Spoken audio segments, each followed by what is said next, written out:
Bismillahirrahmanirrahim. Alhamdulillahirabbil alamin. Wa bihi nasta'inu ala umurid dunya waddin. Wassalatu wassalamu ala sayyidil mursalin wa ala alihi wa ashabihi ajma'in. Amma ba'd. Allahumma la ilma lana illa ma 'allamtana innaka antal alimul hakim. Allahumma anfa'na bima 'allamtana wa 'allimna ma yanfa'una wa zidna ilma. Allahumma arinal haqqa haqqan warzuqna ittiba'ah wa arinal batila batila warzuqna ijtinabah waj'alna mimman yastami'una al-qawla fayattabi'una ahsanah wa adkhilna bi rahmatika fi ibadika salihin. Amin. Hadirin wal hadirat, mustami'in mustami'at rahimakumullah. Kita lanjut kajian kita. Di pertemuan sebelumnya kita sudah sama-sama mengetahui bahwasanya hukum sujud sahwi menurut Imam Hanafi dan Imam Hambali adalah wajib.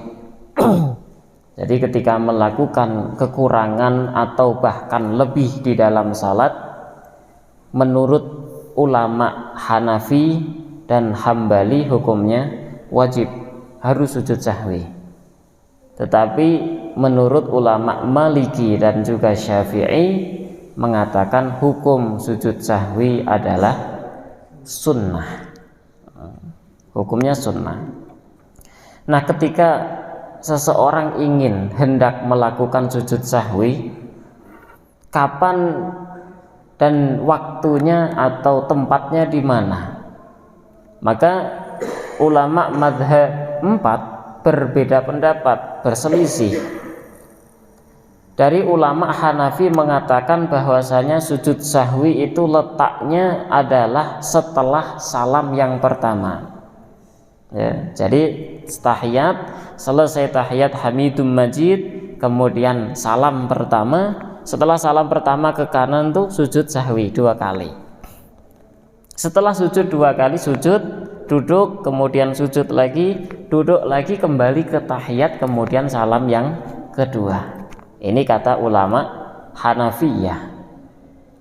Dan ini secara mutlak ya, baik lupanya itu nanti ada kekurangan rukun ataupun sunnah hayat atau sunnah ab'ad, tetap seperti itu. Lebihan rakaat tetap sama. Dalam mazhab siapa? Hanafi. Melakukan sujud sahwinya ketika apa? Setelah salam yang pertama. Sujud sahwi kemudian salam yang kedua. Menurut ulama Malikiyah mengatakan bahwasanya letak sujud sahwi itu tergantung daripada apa yang ia lupa. Kalau ia itu melakukan kekurangan di dalam sholat, umpama lupa untuk tidak al-fatihah, baca fatihah, lupa untuk tidak ruku, lupa untuk tidak doa kunut dan lain sebagainya, yang penting itu merupakan kekurangan, maka letak sujud sahwinya itu adalah sebelum salam. Nah, jadi hamidum majid langsung sujud sahwi, kemudian itu barulah salam, kata ulama Malikiyah. Nah, kalau dia itu lupanya itu kelebihan satu rukun atau kesunahan, maka menurut ulama Malikiyah letak daripada sujud sahwi adalah setelah salam. Selesai salam baru sujud sahwi. Assalamualaikum, kemudian sujud. Jadi ada pentafsilan, ada perincian dalam madhab Malikiyah. Dan menurut ulama Syafi'iyah dan Hambali bahwasanya sujud sahwi itu letaknya sebelum salam secara mutlak. Baik itu kekurangan atau kelebihan di dalam salat, tetap letaknya adalah sebelum salam. Hamidum majid, kemudian sujud sahwi, kemudian salam.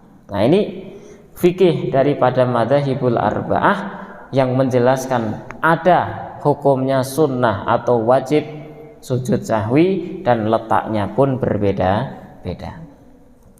Faslun ay hadzal fasal fi ab'adi salati, menjelaskan tentang sunnah ab'adnya salat. Sebelumnya juga kita sudah ketahui bahwasanya di dalam sholat itu ada 3 macam yang kita lakukan. Jadi ada sunnah, ada rukun qauli, ada rukun fi'li. Ya, kalau qauli itu ucapan, kalau fi'li itu perbuatan.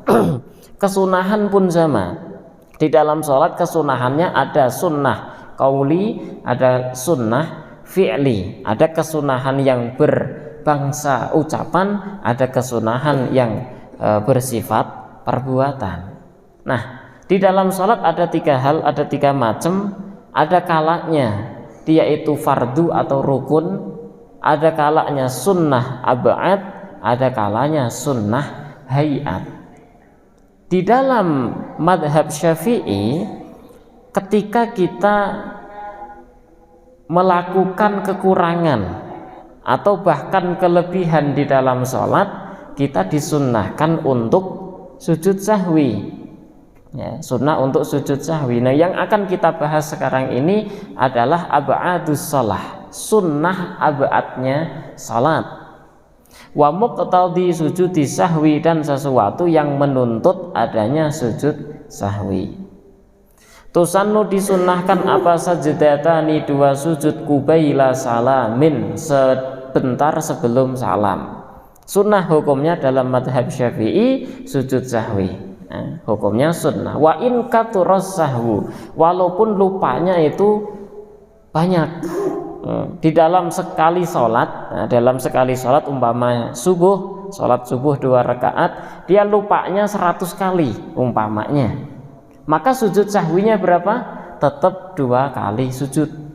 2 kali sujudnya, sujud pertama baca subhana man la yanamu wa la yashu, atau dia itu membaca subhana rabbiyal a'la, atau dia membaca istighfar, tergantung daripada keadaannya nanti. Dia sujud, setelah sujud kemudian duduk dia membaca apa? Rabbi firli warhamni wajiburni warfa'ni warzuqni wahdini wa'afini wa'afu anni, kemudian sujud kembali. Tetap hanya 2 kali sujud saja, walaupun lupanya berkali-kali. Wahuma wal julusu bainahuma ka sujudis shalah wal julus baina sajdataiha fi wajibatiha at-thalathah wa mandubatiha as-sabiqah. Sujud sahwi dan juga duduk di antara 2 sujud sahwi itu syarat kewajibannya sama seperti syarat kewajiban di dalam sholat. Ketika ada orang yang sujud, kewajibannya apa saja? Ada 3 kewajiban. Ketika kita sujud, yang harus kita laksanakan itu 3. Apa itu? Yang pertama adalah harus adanya tumakninah. Apa itu tumakninah? Tumakninah adalah diam sejenak sekadar bacaan tasbih subhanallah, maka itu sudah dikatakan tumakninah. Ini kewajibannya. Yang pertama, jika ada orang sholat terus kemudian cepet banget sholatnya tanpa ada tumakninah, sujud baru, jidat baru nempel ke lantai, langsung mereka bangun dari sujud, tidak ada tumakninah, diem, ya kan, tidak tenang sama sekali, maka sholatnya tidak sah. Kalau memang tidak ada tumakninah, maka kewajiban di dalam kita sujud itu adalah tumakninah. Yang kedua adalah an yasjuda ala sab'ati a'dhum. Kita sujudnya itu menggunakan 7 anggota badan, 7 tulang. Apa itu? 1, ya ini jidat, 1. Yang kedua 2 telapak tangan kita, sudah 3. 4, 5-nya 2 lutut kita, dan 6, 7-nya jari-jari telapak kaki. Nah, ini 7 ini.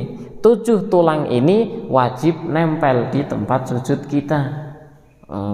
7 tulang ketika kita sujud harus nempel semuanya. Kalau kita angkat salah satu, maka tidak sah sujud kita. Dan yang wajib kebuka hanya 1, yaitu jidat saja.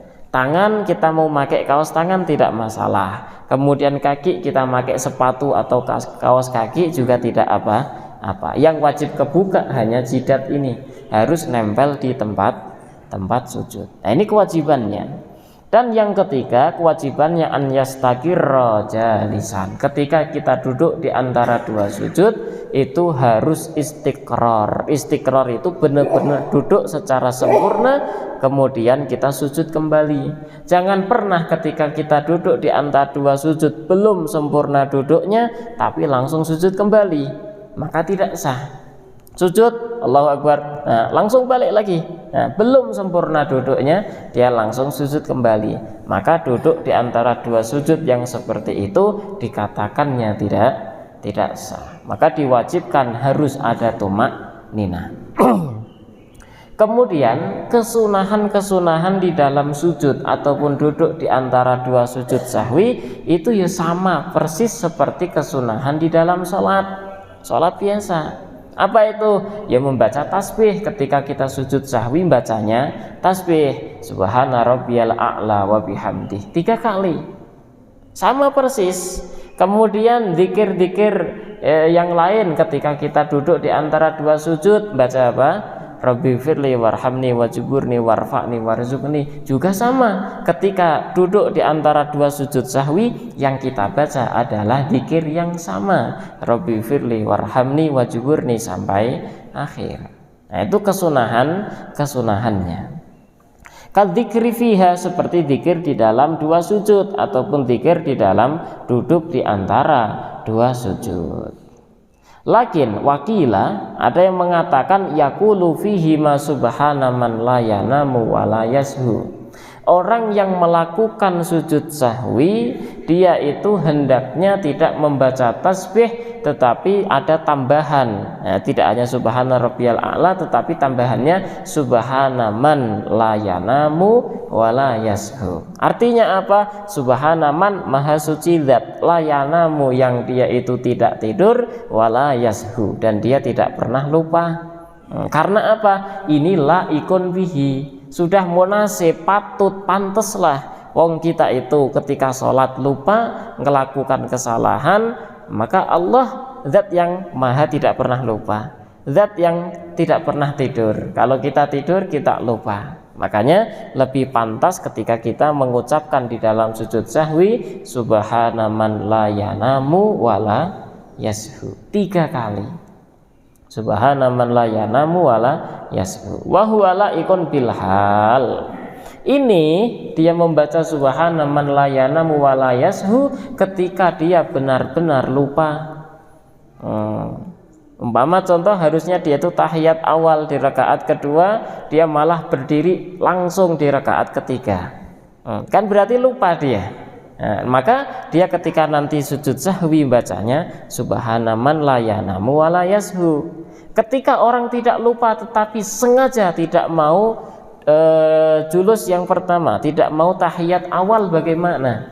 Kalau ada orang yang sengaja tidak mau tahiyat awal, maka nanti tetap disunahkan sujud sahwi. Cuman ketika sujud sahwi dia tidak membaca subhana man la yanamu wa la yashu, akan tetapi membaca istighfar astaghfirullahaladzim. Lakin insaha la in ta'ammada. Membaca subhana man la yanamu wa la yashu tadi itu ketika dia lupa. Tapi ketika ta'ammud, ketika dia sengaja meninggalkan sunnah ab'ad, maka laiknya atau lebih pantasnya dia membaca istighfar astaghfirullahaladzim, astaghfirullahaladzim, astaghfirullahaladzim 3 kali juga kesunahannya. Kalau kita sholat duhur 4 rakaat langsung berdiri semuanya, nah, di rakaat terakhir barulah tahiyat, berarti tidak ada tahiyat awal. Sah tidak sholat kita? Sah. Kalau kita sholat subuh tanpa menggunakan doa kunut, sah tidak sholat kita? Sah. Tetapi dalam mazhab Syafi'i ada kesunahan orang yang sengaja meninggalkan tahiyat awal, orang yang sengaja meninggalkan doa kunut, sengaja ya, maka dia itu tetap disunahkan untuk sujud sahwi dan membacanya tidak membaca tasbih, akan tetapi membaca istighfar.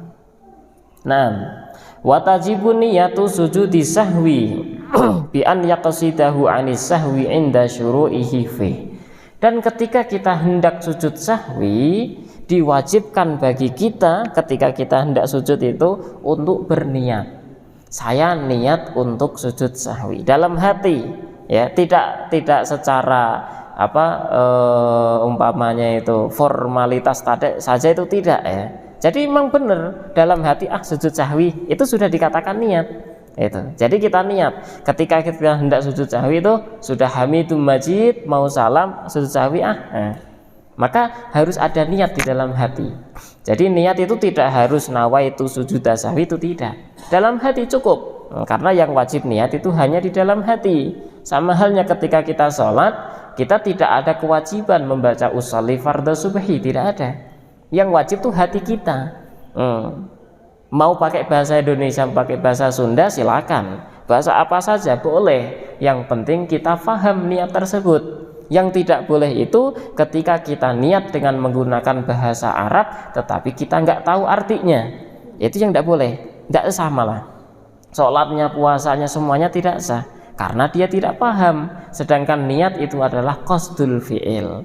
Dia menyengaja satu perbuatan dibarengkan dengan satu qasdul fi'il muqtarinan bi fi'li. Dia itu menyengaja satu sesuatu dengan dibarengkan perbuatan. Maka itu namanya niat. Jadi ketika kita niat mau sujud sahwi, ketika kita hendak sujudnya tadi, kita niat. Sama halnya seperti kita hendak sujud tilawah, umpamanya sujud di ayat sajdah, maka kita pun harus meniatkan kalau saya sujud ini itu adalah hendak sujud tilawah. Kenapa harus kita niatkan? Karena di dalam sholat itu kita ketika hendak melakukan satu rukun, niat dalam hati kita itu harus melakukan rukun tersebut. Kemarin atau dulu kan sudah kita pelajari itu. Ketika kita hendak ruku, ya kan, selesai kita baca surat, kemudian kita mau ruku. Ini kita harus menyengaja atau bermaksud untuk ruku. Kalau maksud kita itu bukan untuk ruku, kemudian kita jadikan ruku, tidak sah ruku kita. Contoh, kita sholat di sini, di situ di depan kita ada kaca, ya, ada kaca. Kemudian ada orang mau mukul kita, kita menghindar, turun ke bawah, akhirnya sekalian ruku, maka tidak sah. Udah sampai bawah ini langsung dia niatkan sekalian ruku. Ini tidak sah. Kenapa? Karena ketika dia melakukan ruku ini tadi, dia tidak bermaksud untuk ruku awalnya. Maka dari awal harus dituju, harus diniatkan. Saya niat untuk sujud sahwi. Bangun dari sujud itu pun hukumnya wajib untuk kita niatkan. Saya mau duduk di antara dua sujud. Tidak boleh ketika kita sujud kemudian kita tersengat kalajengking langsung kita berdiri atau bangun dari sujud tiba-tiba karena kaget, ya toh. Pas duduk sekalian saya duduk di antara dua sujud, maka tidak sah. Kenapa? Karena tidak ada maksud, tidak ada tujuan dia itu duduknya untuk duduk di antara dua sujud. Nah, itu sholat itu seperti itu, harus ada maksud, harus ada niat. Kenapa kita disunahkan untuk sujud sahwi? Litarki ba'din min ab'adis shalah. Karena kita meninggalkan sebagian daripada sunnah ab'adnya salat. Wahidin min ab'ad walau amdan. Walaupun kita sengaja meninggalkannya, maka tetap disunahkan bagi kita untuk sujud sahwi. Nah, hukumnya sunnah. Fa in sajada litarki ghairi ba'din aliman amidan batalat salatuh. Ketika ada orang meninggalkan sunnah selain sunnah ab'ad, berarti sunnah hayat, ya. Contoh sunnah hayat itu apa? Mengangkat kedua tangan ketika takbir. Mengangkat kedua tangan sunnah hayat. Kalau kita tinggalkan, tidak ada kewajiban bagi kita mengqadha'nya ataupun mengganti dengan sujud sahwi, tidak ada. Ngangkat kedua tangan itu hukumnya sunnah hayat. Kalau nggak ngangkat bagaimana? Udah biarin. Tidak ada kewajiban apa-apa bagi dia. Tidak ada kesunahan juga untuk mengganti dengan sujud sahwi. Kemudian termasuk sunnah hayat lagi adalah membaca surat setelah Fatihah rakaat pertama dan rakaat kedua. Kita baca surat, itu hukumnya sunnah hayat. Kita tidak baca pun tidak menjadi masalah. Tidak ada kewajiban mengqadha, tidak ada kesunahan untuk diganti dengan sujud sahwi. Membaca subhana rabbiyal azim hukumnya sunnah. Membaca rabbana lakal hamdu mil'us samawati wa mil'ul ardi sampai akhir hukumnya sunnah. Kemudian baca tasbih, membaca Rabbi firli hukumnya sunnah. Melihat ke tempat sujud hukumnya sunnah. Terus kemudian ngangkat jari ketika tahiyat hukumnya juga sunnah. Itu semuanya sunnah hayat. Ketika ada orang yang meninggalkan salah satu dari kesunahan-kesunahan hayat yang telah saya sebutkan tadi, kemudian dia dengan sengaja sujud sahwi karena mengganti kesunahan hayat yang dia tinggalkan, dan dia mengetahui hukumnya, aliman amidan, sengaja melakukan hal tersebut, maka batalat sholatuh, sholatnya menjadi batal. Karena apa? Karena di dalam fikih Syafi'i tidak ada sunnah hayat kemudian diganti dengan sujud sahwi. Ya. Jadi batalat sholatu, batal sholatnya karena dia sengaja melakukan yang tidak diperintahkan di dalam sholat. Wa huwa tasyahudun awal. Nah, sunnah ab'ad itu apa saja?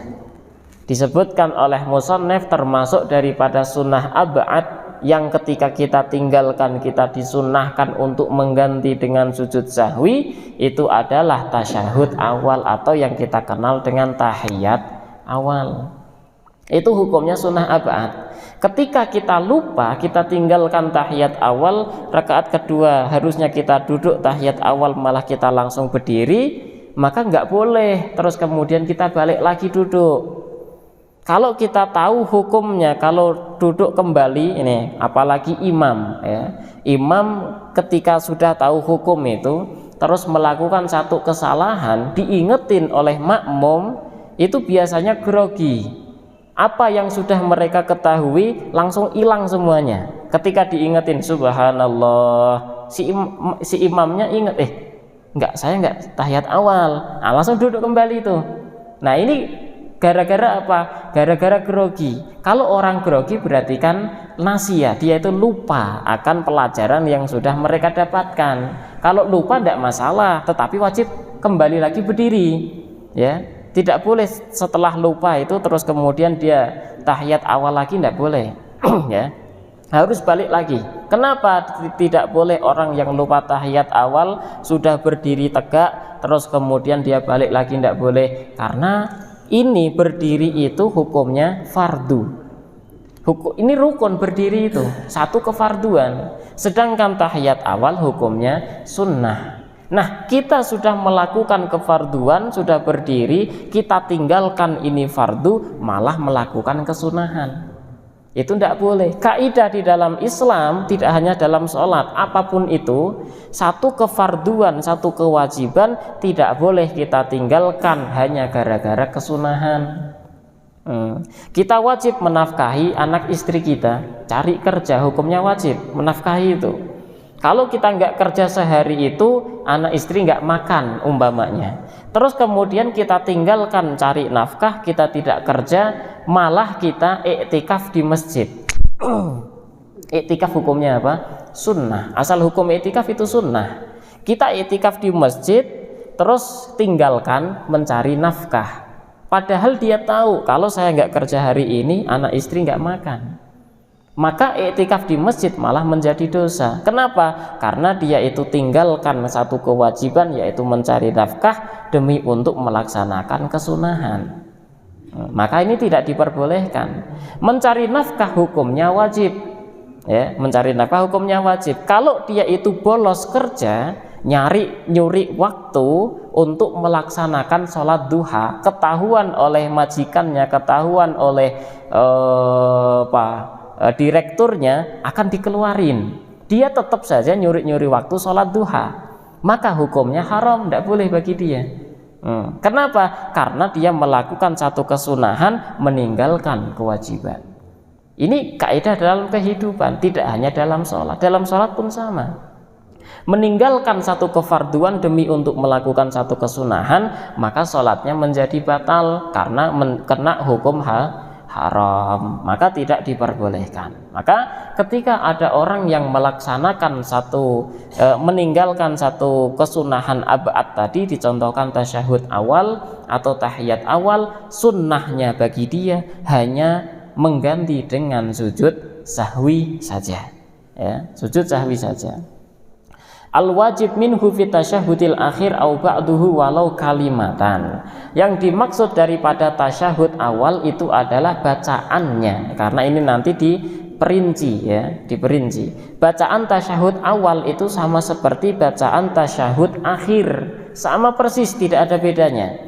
At-tahiyyatul mubarakatus sholawatut thayyibatu lillah. Assalamu alayka ayyuhan nabiyyu wa rahmatullahi wa barakatuh. Assalamu alayna wa ala ibadillahis salihin. Asyhadu an la ilaha illallah wa asyhadu anna muhammadar rasulullah. Sampai situ itu namanya bacaan tasyahud. Awal dan akhir sama. Ini yang wajib kita baca ketika tasyahud akhir. Adapun kita tambahan-tambahan yang lain itu hukumnya sunnah, ya. Sampai Hamidum Majid kita baca sholawat Ibrahimiyah itu hukumnya sunnah. Nah, jadi tasyahud awalnya dari at-tahiyyat sampai syahadat tadi, di dalam tahiyat awal itu hukumnya sunnah, tahiyat awal. Kalau tahiyat akhir hukumnya wajib, termasuk daripada rukun. Ketika kita tinggalkan tasyahud, bacaan tasyahud awal tadi, atau bahkan sebagian dari tasyahud awal atau satu huruf dari tasyahud awal, maka sunnah bagi kita untuk sujud sahwi. Makanya ketika kita membaca tasyahud atau bahkan semua rukun-rukun qauli di dalam sholat, kita hendaknya tekankan tasdidnya.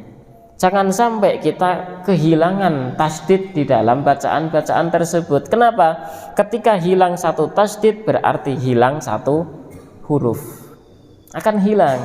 Kita baca at-tahiyyatul, bacanya at-tahiyyatul. Nah, ini hilang dua tasdid, malah at-ta di atas ta itu ada tasdid, kemudian di atas ya juga ada tasdid. Harusnya tasdid itu kan ibarah daripada dua huruf. Yang pertama mati, yang kedua hidup. Kalau tasdidnya kita hilangkan, berarti kita menghilangkan satu huruf. Nah, ini hukum dari awal sampai akhir fikih itu hanya bagi aliman amidan, orang yang mengetahui hukumnya dan dia sengaja melakukan. Udah tahu kalau tasdidnya hilang, nanti tahiyatnya tidak sah, dia tetap lakukan. Maka dia akan terkena hukum kesunahan sujud sahwi, terkena hukum nanti fatihahnya tidak sah, terkena hukum tahiyat akhirnya tidak sah. Nah, kalau bagi orang yang tidak tahu bagaimana, la hukma lil jahil, orang bodoh, orang yang nggak tahu hukum itu tidak ada hukumnya. Makanya kita belajar ini tambah berat, ya, tambah berat. Nanti kalau sholat gini nggak sah karena udah tahu hukum. Kalau nggak tahu hukum kan enak-enak aja. Dan Syafi'iyah bahkan seluruh madhab mengatakan sah sholat mereka. Ada orang sholat itu nengok kanan kiri terus, lebih dari 3 gerakan. Kepala ini dihitung satu gerakan, ya. Dhahaban wa iyaban, pulang perginya satu gerakan dihitungnya. Nah, dia tuh tidak tahu hukum. Kalau dia itu sholat terus kemudian nengok kanan kiri kayak gini, itu nggak sah, nggak tahu dia. Maka tidak masalah, sholatnya dianggap sah-sah saja karena tidak tahu hukum. Yang kena hukum adalah orang yang mengetahui hukum tersebut dan dia sengaja melakukannya. Wa qu'uduhu, dan termasuk daripada sunnah ab'ad yang ketika kita tinggalkan itu nanti kita terkena beban sujud sahwi adalah duduk tahiyat awal. Kalau tadi bacaannya, sekarang duduknya. Duduk tahiyat awal ini diperinci. Nah, tapi kalau kita mau globalkan ya enak aja. Ketika kita tinggalkan tahiyat awal, ketika kita tinggalkan kunut, sudah dua itu aja. Tapi dalam kitab Yaqutun Nafis dan lain sebagainya diperinci seperti ini. Duduk tahiyat awal ikut juga termasuk sunnah ab'ad. Wa suratu tarkihi wahdahu ka qiyamil kunuti an la yuhsinahuma. Bagaimana bisa orang itu membaca tasyahud awal, membaca bacaan tahiyat awal, tetapi duduknya tidak sempurna atau dikatakan meninggalkan duduk? Bisa. gambarannya itu adalah dia itu duduk tetapi enggak istiqrar. Duduknya itu masih mendekat ke sujud, atau dia itu duduknya gini terus, tidak tumak ninah sama sekali, dia goyang-goyang aja gitu, gerak terus, tidak ada tumak ninahnya sama sekali gitu ya. Tapi kayaknya nggak ada orang yang sholat seperti itu, belum pernah melihatnya kecuali anak kecil. Kalau anak kecil ya, kalau bapak ibu lihat anak kecil sholatnya ya udah goyang terus, itu berarti tidak ada tumak ninah.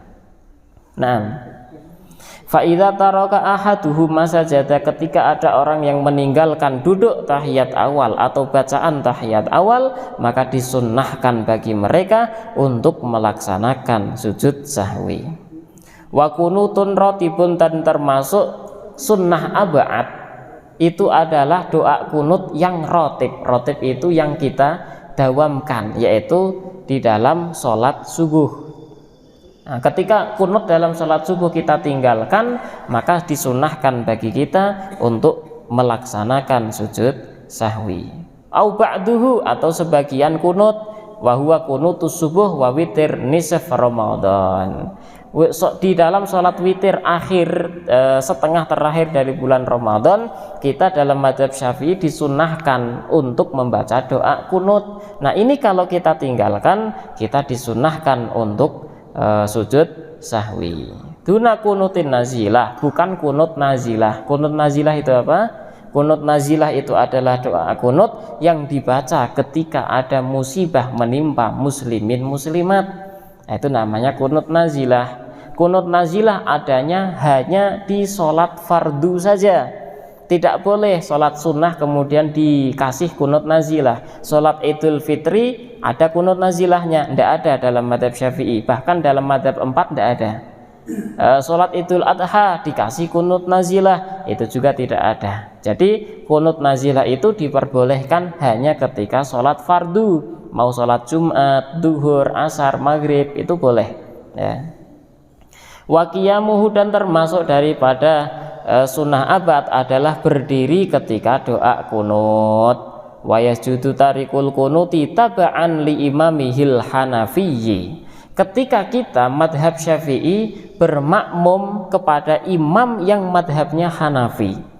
Imam dalam madhab Hanafi itu tidak doa kunut ya, dalam sholat subuh tidak baca doa kunut, dan kita bermakmum dengan mereka, madhabnya Hanafi, mereka jelas tidak doa kunut. Dan terus kita bagaimana? Saya kan Syafi'i, terus si imamnya Hanafi. Imamnya setelah dia itu rukuk langsung i'tidal, setelah i'tidal langsung sujud, nggak doa kunut. Kita bagaimana sebagai makmum? Ya tetap ngikutin imam kita. Innama ju'ilal imam liyu'tamma bihi. Imam itu diadakan untuk diikuti. Kalau imam kita Hanafi, ya kita ikut Hanafi. Kalau imam kita Syafi'i, kita ikut Syafi'i. Imamnya Hambali, kita ikut Hambali.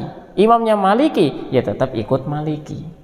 Nah, ketika ada orang yang bermadzhab Syafi'i bermakmum dengan imam Hanafi, si imam Hanafinya tidak doa kunut. Bagaimana dia si Syafi'inya? Tetap ikut, tidak doa kunut. Tetapi sunnah setelah salam si makmum yang Syafi'i tadi untuk melakukan sujud sahwi. Nah, walaupun sengaja ya, sengaja. Sebelumnya udah tahu dia itu imamnya Hanafi, walaupun sudah tahu, tetap disunahkan bagi dia si madhab Syafi'i tadi untuk melaksanakan sujud sahwi. Aulik tidaihi fi subhin bi musalli sunnatiha alal aujah, atau gambaran yang lain, dia itu telat ya, masbuk, matruk di dalam sholat subuh, yang lainnya udah pada salam, udah pada baca wirid, kemudian ada orang yang sholat sunnah, ada orang sholat sunnah, kemudian dia itu baru datang masuk masjid, waduh kok udah pada salam.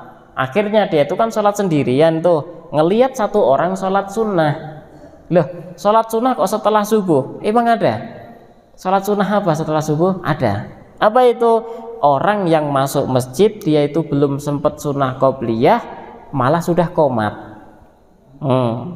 Ya toh? Terus kemudian ikut sholat subuh. Setelah sholat subuh salam, dia berdiri lagi sholat sunnah qobliyah. Itu. Loh, emang boleh? Boleh. Dulu pernah saya jelaskan waktu sholat sunnah qobliyah itu kapan? Waktu sholat sunnah qobliyah adalah mulai masuknya waktu sholat sampai habisnya waktu sholat. Berarti setelah sholat subuh kita belum sholat qobliyah, terus kemudian kita baru berdiri sholat qobliyah subuh, itu diperbolehkan. Kalau ba'diyah nggak ada, jelas. Ini sepakat madzhab 4, ba'diyah subuh tidak ada, ba'diyah asar juga tidak ada. Nah, ini gambarannya ketika ada orang sholat sunnah qobliyah subuh, terus kemudian dia itu baru masuk masjid, ngikut bermakmum dengan orang yang sholat sunnah tadi. Nah, bermakmum berarti imamnya sholat sunnah qobliyah subuh, si makmumnya sholat subuh. Ya kan si imam sholat sunnah qobliyah tadi nggak mungkin doa kunut, nah, langsung aja dia itu sujud, maka si makmumnya juga seperti itu, langsung sujud. Boleh, ya boleh, tidak masalah. Ketika orang sholat fardu bermakmum dengan orang yang sholat sunnah, tidak apa-apa. Orang sholat ada duhur umpamanya, si makmumnya sholat qadha asar, boleh tidak? Oh boleh. Selama intizam, nazam atau urutan sholat rukun itu sama, maka dalam madzhab Syafi'i diperbolehkan, tidak masalah. Orang si imamnya sholat subuh, makmumnya sholat duhur, tidak apa-apa. Yang tidak boleh itu ketika si imamnya sholat gerhana, yang di sana ada 2 kali berdiri 2 kali rukuk, si makmumnya sholat subuh atau sholat duhur, itu yang tidak boleh karena urutan rukunnya berbeda. Gitu ya. Jadi si makmum yang sholat subuh tadi, imamnya sholat sunnah qobliyah subuh, itu si makmumnya tetap disunnahkan untuk sujud sahwi karena meninggalkan doa kunut.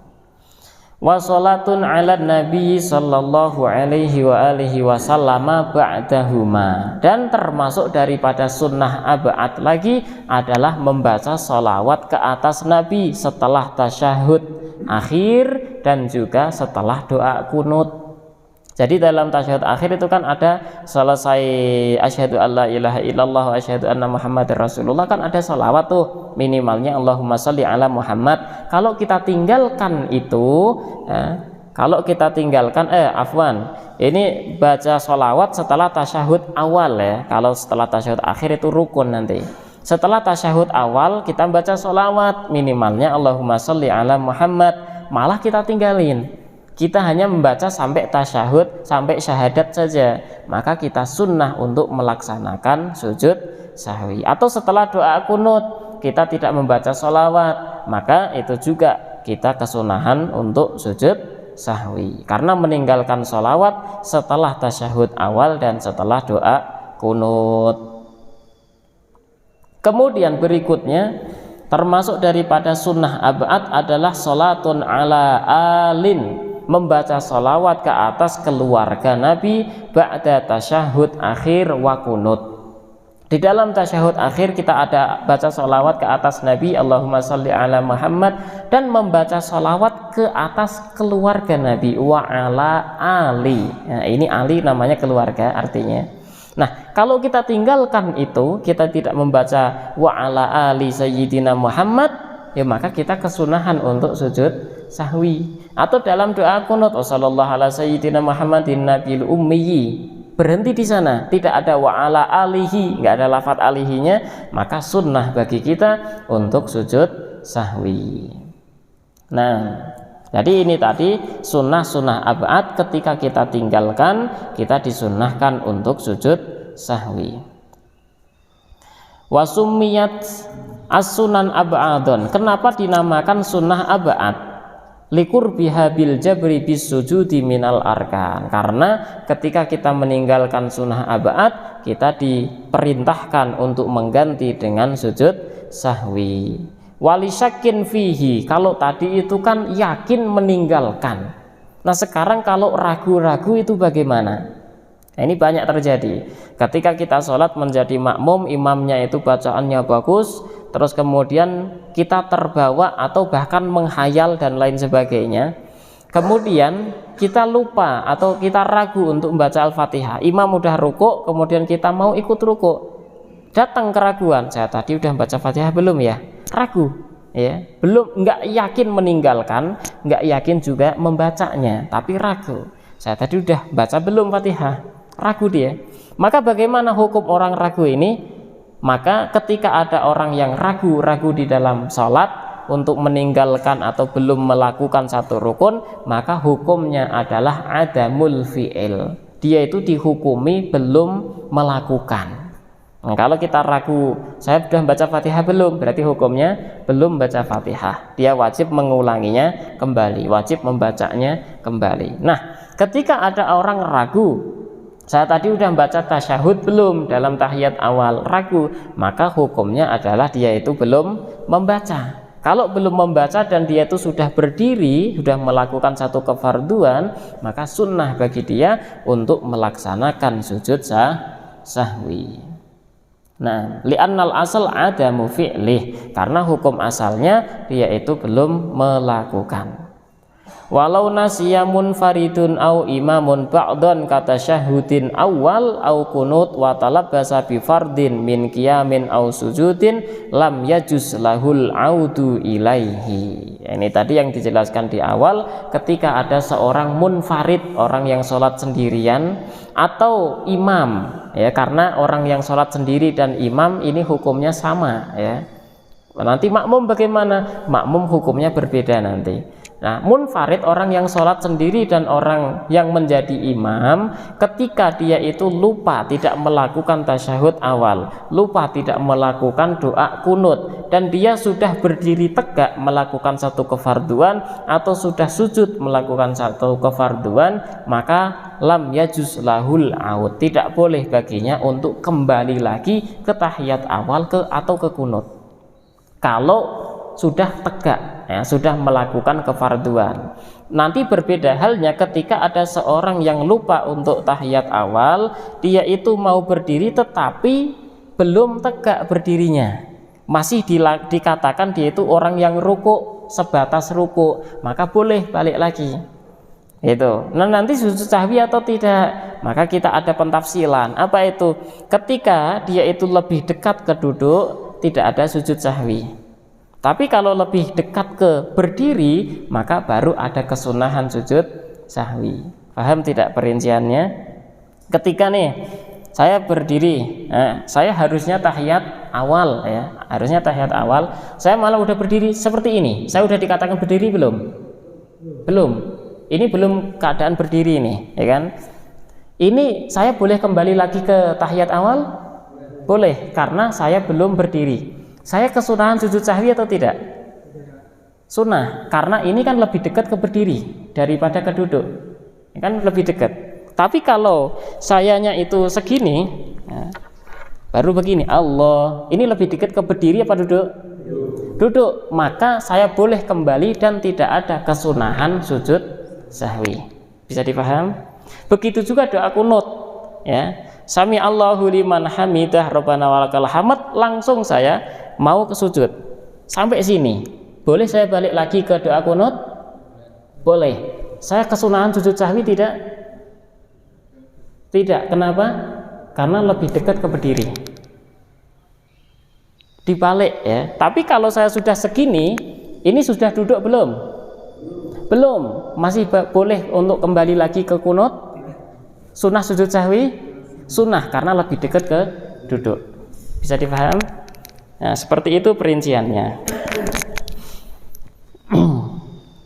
Fa'in adalahu ba'dan tisobin. Nah, ketika dia sudah berdiri tegak, malah kembali lagi ke tahiyat. Nah, udah berdiri, ini gambaran yang pertama, ya. Kalau dia itu meninggalkan tahiyat awal, udah berdiri tegak, diingetin oleh para makmum, balik lagi ke tahiyat awal. Sedangkan dia tahu hukumnya. Kalau saya kembali lagi ke tahiyat awal, batal salat saya. Dia tahu hukum, ya. Kalau nggak tahu hukum, beda lagi, nggak ada hukumnya. Au wad'i jabhatihi amidan, atau gambaran orang yang meninggalkan doa kunut, dia itu terus kemudian udah sujud, udah meletakkan ini jabhah atau kening ke tempat sujud, ya kan? Terus diingetin oleh makmum, balik lagi ke doa kunut. Amidan aliman, dia tahu hukum dan dia sengaja untuk kembali lagi, maka batalat sholat, salatnya menjadi batal seketika itu juga. Nah, kalau kita sebagai makmum, sedangkan imamnya seperti itu dan dia itu tahu, terus bagaimana keadaan kita atau apa yang harus kita lakukan sebagai makmum? Harus niat mufarokoh. Niat mufarokoh itu apa? Niat memisah dari jamaah. Lah terus gimana niatnya? Udah dalam hati, saya sendiri. Nah, itu namanya niat mufarokoh. Kalau kita tidak niat mufarokoh, kita juga ikut batal. Sholat kita ikut batal. Jadi ya ada niat mufarokoh. Niat mufarokoh itu walaupun tidak ada sebab itu boleh. Umpama contoh, imamnya itu lama banget bacanya dan kita mau ada hajah, keperluan. Kalau saya ikutin ini imam sampai selesai salam, saya akan ketinggalan atau saya akan nggak mendapatkan hajah keperluan yang saya inginkan tadi. Boleh saya terus niat mufarokoh, sholat sendiri, nyelesain sendiri, nggak usah mundur, udah tetap di situ. Selesai kita salam langsung pergi gitu. Minta jalan ya, kita minta jalan. Nggak boleh terus lewat di hadapan orang sholat ini, nggak boleh. Minta jalan, kita jalan lurus ke belakang gitu ya. Naam, niat mufarokoh. Batalat sholatuhu liqat'ihi fardhan linaflin. Alasannya kenapa batal sholatnya orang yang sudah sujud tadi sempurna terus balik lagi ke kunut, atau orang yang sudah berdiri tegak balik lagi ke tahiyat awal dikatakan batal sholat karena dia itu memutus kefarduan malah melakukan kesunahan. Sudah melakukan fardu dia tinggalin itu fardu malah melakukan kesunahan. La in ada lahu jahilan bitahrimihi. Ini yang perlu diingat-ingat, kalau ada orang yang dia itu meninggalkan tahiyat awal, dia udah berdiri tegak, kemudian diingetin oleh makmum malah balik ke tahiyat awal, ini tidak batal sholatnya. Bagi orang yang jahil itu tidak tahu hukum ya. Kalau imam kita nggak tahu hukum, atau udah lanjutin aja dulu sampai salam baru kita tanya, tadi kamu tahu nggak kalau orang udah berdiri tegak terus balik lagi ke tahiyat awal batal sholat? Nggak tahu saya. Nah udah aman berarti. Iya, aman karena dia tidak tahu hukum itu. Tapi kalau kita nih masalah, kita sebagai makmum tahu hukum, imamnya nggak tahu hukum, melakukan hal yang semacam itu tadi, kita sebagai makmum ngikutin atau tidak? Nggak boleh ngikutin karena kita tahu hukum. Karena apa? Kita sebagai makmum itu bermakmum dengan orang, dengan imam yang menurut kita tidak batal sholatnya. Contoh, ada imam harusnya tahiyat akhir salam rakaat keempat malah berdiri lagi di rakaat kelima ya tak? Kita sebagai makmum tahu kalau itu rakaat kelima dan kita tahu kalau nambah satu rakaat lagi itu batal sholat. Nah terus apa yang kita lakukan sebagai makmum? Apa ngikutin berdiri rakaat kelima juga? Enggak, kita enggak boleh ngikutin kelima. Kenapa? Karena menurut kita si makmum ini batal sholatnya. Wong sholat duhur itu 4 rakaat kok ditambah 5 gitu. Batal jadinya. Maka kita sebagai makmum ada 2 pilihan. Apa itu? Kita tahiyat sendiri langsung salam sendiri, ya kan? Berarti nanti niat mufarokoh. Dan yang kedua, kita tahiyat nunggu imam sampai salam dan kita bareng salamnya imam.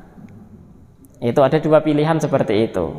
Nah, sama ketika kita bareng dengan imam yang dia itu lupa tahiyat awal, udah berdiri tegak, terus dia balik lagi. Nah, kita sebagai makmum yang tahu hukum bagaimana? Apakah ngikutin dia terus? Nggak boleh, karena dia udah batal menurut kita, menurut makmum. Nah kita bermakmum, paham ini ya? Saya contohkan lagi. Menurut etikot atau keyakinan makmum, sholatnya imam itu udah batal. Maka kita sebagai makmum tidak boleh mengikuti imam, karena menurut kita sudah batal. Contohnya, ada imam yang bermadhab Hanafi, ya toh, dari rumahnya depan situ, ya toh, baru mau ke masjid itu salaman dengan istri, cium tangan, cium pipi, cium kening. Nah, ini nggak ada apa namanya hail ya, tidak ada kerudung, nggak ada apa, langsung kulit ketemu kulit. Menurut madhab Hanafi, bersentuhan kulit laki-laki perempuan itu tidak membatalkan wudhu.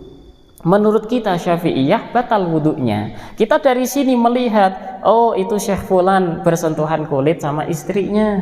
Menurut mereka tidak batal, langsung ke masjid jadi imam.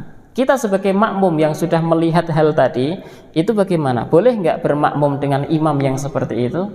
Nggak boleh. Kenapa? Karena keyakinan kita sholatnya imam batal karena wudhunya sudah batal. Maka kita tidak boleh bermakmum dengan mereka. Bisa dipaham? Nah, nanti disamakan semuanya. Pokoknya itu kaidah besar. Kalau kita udah paham kaidah itu enak. Ya, menghukumi kayak gitu tuh enak.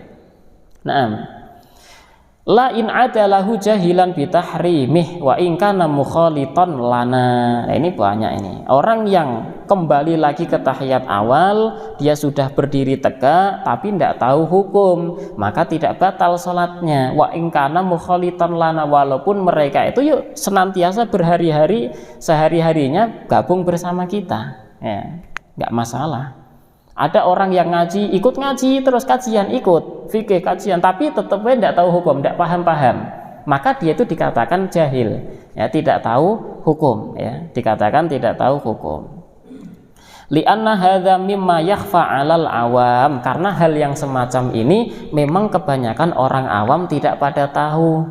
Itu makanya dimaafkan bagi orang yang tidak tahu hukum. Wa kadza nasiyan annahu fiha fala tabtul li udrihi. Ya, ini tadi begitu juga orang yang sudah tahu hukum, cuman gara-gara grogi diingetin oleh makmumnya kalau dia itu salah, langsung balik lagi ke tahiyat gitu. Dia lupa ya, dia itu lupa, nggak sengaja, dia itu lupa. Nah, maka setelah dia itu kembali lagi ke tahiyat, baru at-tahiyatul mubarakatus shalawatut thayyibatu lillah, keinget, loh kok saya balik lagi, kan tidak boleh. Nah, kalau dia itu sudah ingat kayak gitu, langsung berdiri lagi gitu ya. Nah, kalau dia itu duduknya tadi gara-gara lupa, maka tidak batal salatnya. Wa yalzamuhul audu inda ta'allumihi au tadzakkurihi, dan dia wajib kembali lagi untuk berdiri ya, karena tadi sudah melakukan kesalahan ketika dia itu mengingatnya. Lakin yasjudu lisahwi li ziyadati qu'udin awi i'tidalin fi ghairi mahallih, akan tetapi disunnahkan bagi orang-orang tadi untuk menambahkan sujud sahwi karena dia menambahkan berdiri, dia menambahkan i'tidal tidak di tempatnya. Jadi memindah rukun, memindah kesunahan abad yang tidak pada tempatnya, dia itu disunnahkan untuk sujud sahwi. Contoh, ketika kita tahiyat, nah, ketika kita duduk itu kita malah baca Fatihah. Nah, ini sunnah bagi kita sujud sahwi. Ketika kita berdiri malah baca at-tahiyyatul mubarakatus shalawatut thayyibatu lillah, maka sunnah bagi kita untuk sujud sahwi karena memindahkan rukun qauli atau memindahkan kesunahan abad. Nah, memindahkan yang semacam ini itu disunahkan bagi kita untuk sujud sahwi. Wala in ada ma'muman fala tabtulu sholatuhu idzan tasaba aw sajada wahdahu sahwan bal alaihi alal ma'mum annasi audun. Itu tadi kan bagi imam atau bagi munfarid, orang yang sholat sendiri. Nah, sekarang kalau bagi makmum bagaimana? Makmum, si imamnya itu umpama doa kunut, si makmumnya enggak doa kunut, langsung sujud. Ini makmum ya, langsung sujud karena umpama dia itu sudah terbiasa enggak doa kunut gitu. Dia itu pas sujud itu kok mendengar amin amin, doa apa ini? Ya. Dia lihat ternyata doa kunut. Apa yang dia lakukan? Langsung wajib untuk kembali berdiri. Sujud sahwi enggak? Enggak. Kalau lupanya makmum ketika dalam keadaan bermakmum itu tidak disunahkan untuk sujud sahwi. Kalau lupanya imam, walaupun si makmumnya ini nggak ikut-ikutan, tetap semuanya sunnah sujud sahwi. Ini kaidahnya. Kita masbuk 2 rakaat, ketinggal 2 rakaat sholat duhur. Di 2 rakaat pertama imamnya melakukan satu kesalahan atau lupa umpamanya. Nah, kita kan nggak ikut-ikutan tuh, ya kan? Nggak jamani lupanya dia. Nah, kita pas masuk ngikut 2 rakaat, si imam tahu-tahu sujud sahwi. Kita sebagai makmum ikut sujud sahwi tidak? Ya ikut sujud sahwi. Setelah si imam salam, kita berdiri nambah 2 rakaat menyempurnakan, kita pun diakhiri dengan sujud sahwi. Itu hukumnya sunnah. Jadi sujud sahwinya makmum yang masbuk itu 2 kali.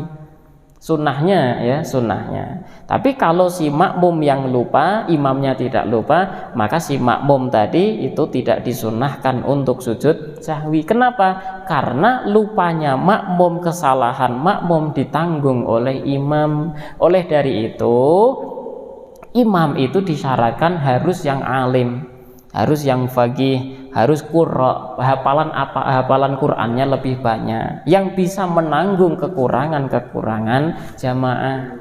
Itu tidak sembarangan sebagai imam itu. Nah, wallahu a'lam bishawab. Ya. Mungkin Bapak belum benar.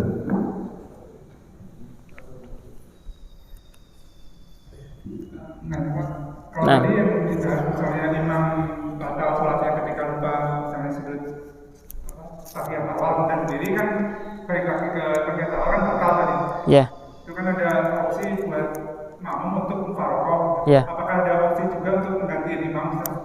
Jadi ada imam di paling belakang yang di belakang imam menggantiin gitu. Ada pilihan? Nah, masalahnya tuh imamnya tahu kalau dia batal atau enggak. Kalau imamnya tahu dia batal, langsung mundur. Nanti ada namanya itu istinab, langsung ganti si makmum paling depan, dia tuh maju gitu. Kalau enggak tetap di situ tapi menjadi imam. Gitu. Tapi kalau imamnya itu ngerasa enggak batal, gimana gantinya? Enggak bisa. Enggak bisa, imamnya dua ya enggak bisa. Gitu ya. Jadi kalau kita itu tahu hukum, udah berarti kita langsung mufarokoh aja daripada kita batal sholatnya. Gitu. Yang lain, makmum lain kan nggak pada tahu hukum, berarti nggak batal, sah sholat mereka. Gitu. Jadi hati-hatinya dari awal ya Pak ya, hati-hati dari awal, imamnya itu dipilih yang faqih, yang tahu ilmu fikih, terus yang pinter lah, lebih daripada jamaah. Nah. Waalaikumsalam warahmatullahi wabarakatuh. Maka yang dari imam lupa ini ya pada saat dia harusnya tahiyat dia naik lagi gitu ya, apakah dia seharusnya batal walaupun dia misalkan sujud sahwi, batal nggak salat imamnya? Ya, tergantung dia tuh tahu hukumnya atau tidak. Kembalinya ke situ. Jadi bisa batal itu kalau dia tahu hukum. Oh, kalau saya itu berdiri rakaat kelima, ingat ya kan, dan dia tuh mengetahui hukumnya ini tidak boleh, kok tetap dilakukan, baru batal. Tapi kalau dia tidak tahu hukum, udah berdiri aja, lanjutin aja gitu kan. Nggak tahu hukumnya, kalau dia itu batal, ya maka tidak batal. Gitu. Walaupun di akhirnya tetap ditambal dengan sujud sahwi. Nah. Kembali ke pengetahuan, gitu ya. Intinya tuh di sana, batal dan tidaknya sholat kembali ke pengetahuan orang tersebut. Dia tuh tahu hukum atau tidak. Kalau tidak tahu hukum tidak batal, tapi kalau tahu hukum batal. Nah, ya.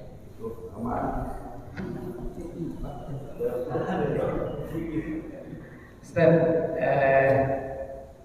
begini, sholat maghrib. Di rakaat ketiga imamnya berdiri, diingatkan subhanallah gitu, imamnya tetap jamaah tetap duduk gitu. Nah, bagaimana hukumnya jamaah dan hukumnya imam? Apakah jamaah, kan banyak juga jamaah yang tidak mengerti untuk memisahkan diri dengan imam. Nah, terus si jamaahnya ikut nungguin imam sampai salam, imam sujud lagi, duduk juga di antara dua sujud, terus at-tahiyat, awal salamnya bareng sama imam. Itu yang seperti itu bagaimana bagi imam maupun makmum? Nah, bagi imam tetap dilanjut karena keyakinan imam itu benar. Ya, menurut imam, loh saya benar kok, ya udah lanjut aja sampai dia itu duduk, kemudian nanti salam. Bagi makmum, karena dia itu makmum itu sadar tahu kalau si imam rakaat keempat, ya toh, maka si makmum ada dua opsi, ada dua pilihan. Satu, mufarokoh, misahin diri, salam sendiri langsung, dan yang kedua nunggu imam sampai salam, nanti kita salam bareng. Itu opsi kedua. Itu boleh, tidak masalah. Jamaah ikut Jamaah tetap duduk. sujud sahwi. Makmum sujud sahwi juga, karena lupanya imam itu merupakan lupanya makmum. Itu tidak sebaliknya, tetap ikut sujud sahwi. Nah,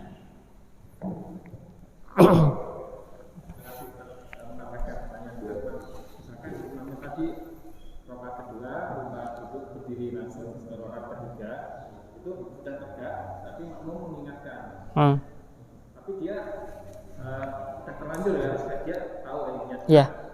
Dia nengok belakang memastikan, Ya. semua udah bubar gitu. Itu jadi sah nggak? Nengok belakang. Kalau hanya nengok ini saja tidak masalah, nggak apa-apa. Yang penting jangan dada berpaling dari kiblat. Nengok gini tidak masalah. Kan hanya sekali nih, sekali gerakan, dihitungnya 1. Gitu. Kalau gini, dihitung 2 gerakan. Yang penting jangan 3 gerakan berturut-turut. Tidak masalah. Nah, kalau si imam udah terlanjur berdiri, nengok belakang pada duduk. Lah terus yang menang siapa? Si imam atau si makmum? Si imam yang menang. Lah terus si makmum wajib berdiri semua. Ngikutin siapa? Ngikutin imam. Enggak usah diaba gini. Gitu ya. Jadi si makmum ngikutin imam. Lu kan enggak tahiyat awal hukumnya sunnah. Ditinggalkan tidak menjadi batalnya salat. Nah. Pertanyaan terakhir dari saya, Ustaz. Nah. Melanjutkan bahasa, Ustaz. Ya. Kita tahu sholat zuhur misalkan 4 rakaat. Nah, imam itu sudah berdiri, posisi berdiri ya, dari rakaat kelima berarti kan? Ya. Makmumnya berbilang subhanallah. Ya. Lalu imamnya karena berbeda tahu, baru Duduk. Akhir-akhir. Jadi sudah berdiri, posisi sudah berdiri nih. Si imam berdiri, rakaat kelima. Ya.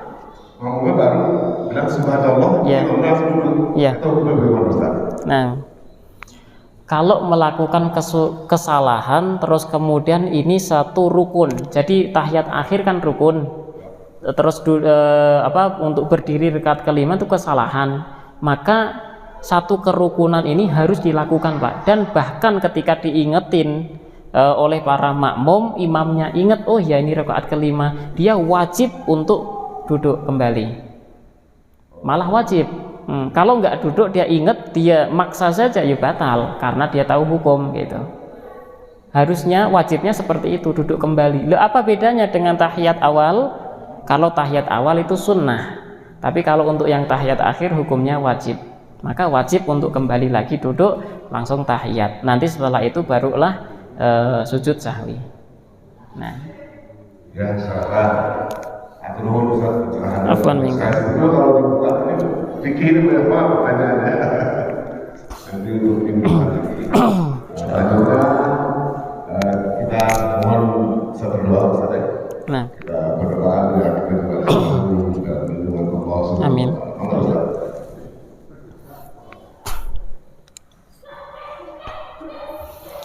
A'udzu billahi minasyaitonir rajim. Bismillahirrahmanirrahim. Alhamdulillahirabbil alamin. Hamdan syakirin, hamdan na'imin, hamdan yuafi ni'amahu wa yukafi'u mazidah. Ya Rabbana lakal hamdu kama yanbaghi li jalali wajhikal karim wa 'azimi sultanik. Allahumma lakal hamdu syukra wa lakal manu fadla wa anta rabbuna haqqa wa nahnu 'abiduka rika wa anta lam tazal lidzalika ahla.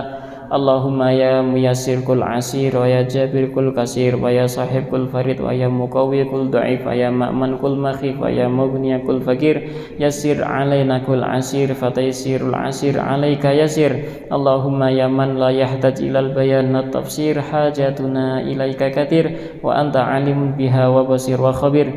Allahumma inna nakhafu minka wa nakhafu mimman yakhafu minka wa nakhafu mimman la yakhafu mink. Allahumma bihaqqi man yakhafu minka najjina mimman la yakhafu mink. Allahumma bihaqqi Muhammad sallallahu alaihi wasallam akhrusna bi ainika allati la tanam wa knufna bika nafika alladhi la yuram warhamna bi qudratika alaina fala tuhdikna wa anta tiqatuna wa rajauna bi rahmatika ya arhamar rahimin. Allahumma aslih lana dinana alladhi huwa ismatu amrina wa aslih lana dunyana allati fiha ma'ashuna wa aslih lana akhiratana allati إليها معادنا واجعل الحياة زيادة لنا في كل خير واجعل الموت راحة لنا من كل شر ربنا اغفر لنا ذنوبنا ولوالدينا وارحمهم كما ربونا صغارا ولجميع المسلمين والمسلمات والمؤمنين والمؤمنات الأحياء منهم والأموات ربنا ظلمنا أنفسنا وإن لم تغفر لنا وترحمنا لنكونن من الخاسرين ربنا آتنا في الدنيا حسنة وفي الآخرة حسنة وقنا عذاب النار وصلى الله على سيدنا محمد النبي الأمي وعلى آله وصحبه وبارك وسلم والحمد لله رب العالمين ببركة وكرامة وسر ونور سورة الفاتحة أعوذ بالله من الشيطان الرجيم بسم الله الرحمن الرحيم الحمد لله رب العالمين الرحمن الرحيم إياك نعبد وإياك نستعين صراط الذين أنعمت عليهم غير المغضوب عليهم ولا الضالين آمين